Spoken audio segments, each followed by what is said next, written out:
Dito sabi ni Mia ginagawa nitong sanlala. Tapos sinabihan niya pa si Priya at si San ng duo nga kayo, parehas kayo.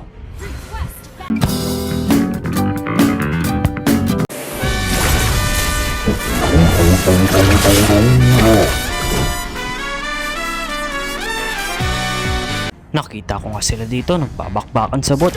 Nandyan na ako mga kasama. Hilahin ko to yung KMM nila.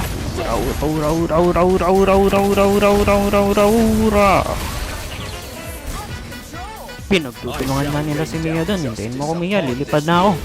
Nandun din pala si San at napatay ni Silvana, pero napatay ko dito si Silvana. Kaya lang hindi na ako umabot at napatay din nila si Mia. Tapos sinusubukan nila ako ditong patayin, kaya lang hindi nila ako mapapatay. Luging-lugi nga kami dito at napag-focus ng kalaban ng mga tower. Tapos itong si Silvana, sinusubukan pa niya kaming patayin, pero hilahin ko sila dito. Ura. Pumunta pa talaga kayo malapit sa base namin, patayin na kayo. Tapos binalak pa kuhanin dito ni Dairot yung red namin, pero hindi niya nakuha. At kala niya mapapatay niya yung mga kasama ko, pero hindi, siyang namatay sa panlalatigo ko.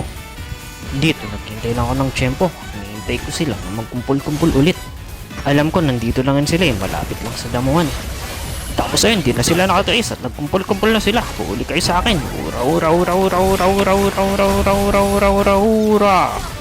At isa na lang ang natira sa kanila.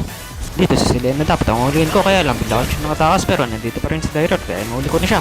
Ura. May lord na nga dito, kaya lang bigla ko dito na-stun, kaya ayun, patay ako. Habang ako'y lumilipad, nakita ko dito si Selena at saka si Grak. Siyempre, sinong ulihin ko? Hindi si Grak, kundi ito, si Selena.